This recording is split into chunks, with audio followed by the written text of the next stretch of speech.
I'm just back from Japan. What an experience. I feel like Japan should be something on every street photographer's bucket list. It was absolutely amazing. I've got lots of photos to show you, and also just tell you some things that maybe I would do differently if I went back. My name's Paul Reed. Welcome to the channel.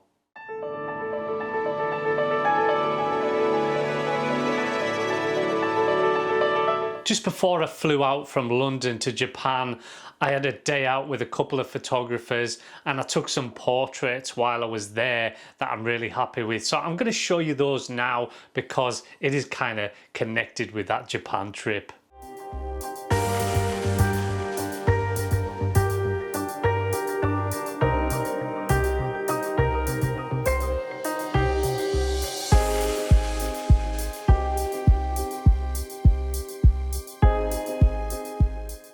I did this go-karting thing around the streets of Tokyo, and it was absolutely terrifying.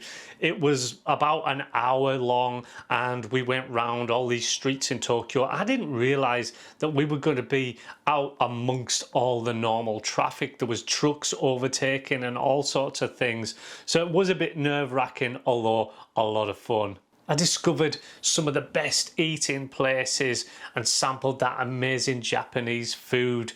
Some of the bars as well that we went to were just incredible. Some of the best bars that I've ever been to. One of the bars had these realistic airsoft guns and the targets, so you could play with those as well as have a drink. What an experience. There was lots of these electronic dartboard bars. They were everywhere and we had so much fun in those bars as well.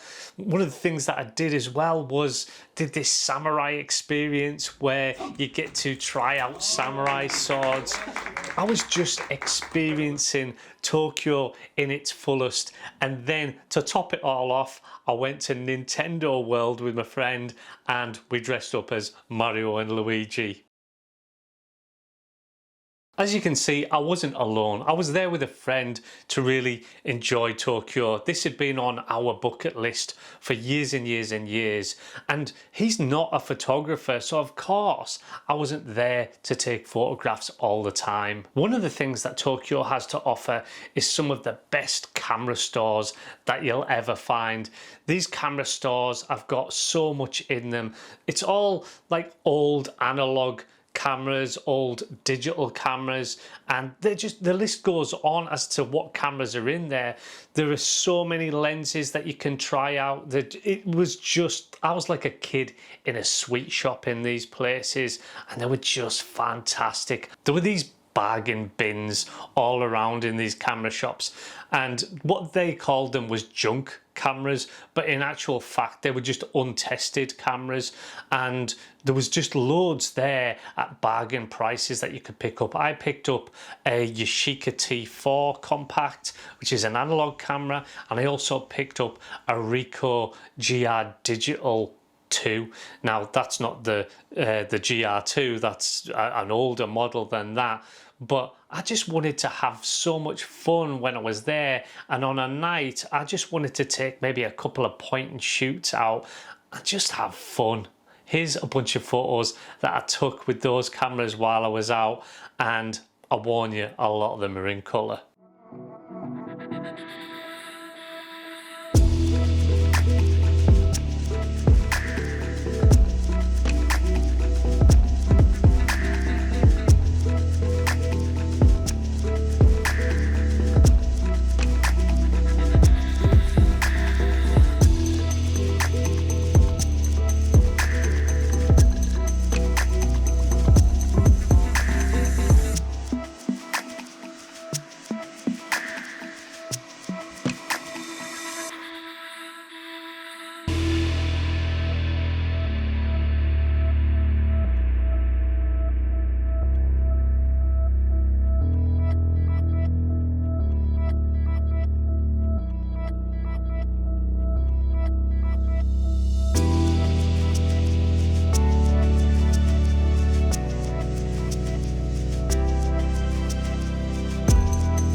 Now look, I admit maybe I did get overwhelmed with all of the colours everywhere, and look, I love movies like Blade Runner and, you know, cyberpunk type films, so I was really kind of like leaning into that some of the time.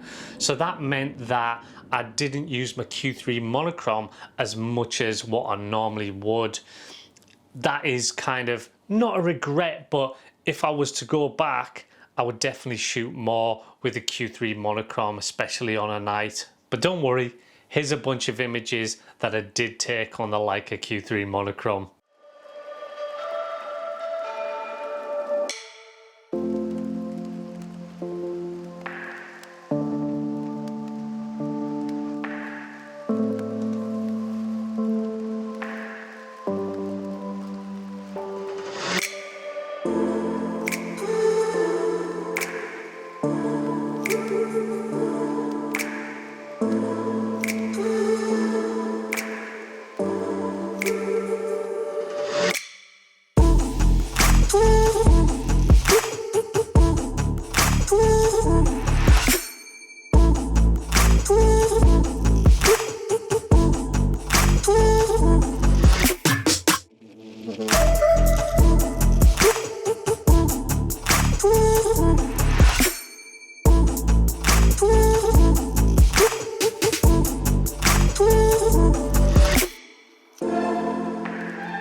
One of the days I met up with a friend of mine, Dave Payne. I've never met him in real life before, but I met him, he lives in Japan, at the Tokyo International Forum, and he was showing me where it's got loads of great shadow and light, and this place was just like a playground for monochrome photographers. Here's some images that I took there.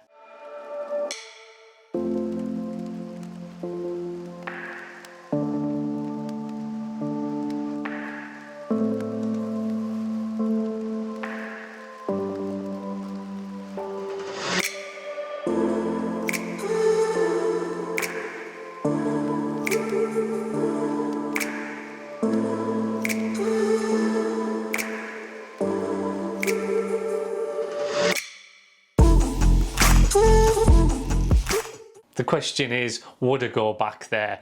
Absolutely yes. In fact, as soon as I got back, because there were so many things that I wish I'd photographed if I'd have had time, I'm going back at the end of March, beginning of April next year. Now, I'm going to be holding a 3-day and 3-night workshop there because it's two different experiences through the day and through the night, so it needs to be this big 3-day and 3-night workshop that I'm going to be holding. Of course, I'm going to be passing on my approach, my experiences with street photography in all ways, but I'm also going to be sharing all of those places where I've been, the bars, the restaurants, and then also right at the beginning on day one, I'm definitely going to show you some of these kind of hidden camera stores, and if anybody wanted to pick up a bargain camera, then that's the time to do it. Look, even if you don't come on this workshop with me in April, then just put it on your bucket list to go to Tokyo, because it is an experience like no other. I'll leave a link in the description. It's going to be the 1st, 2nd and 3rd of April next year. So I'd love to see some of you there, of course.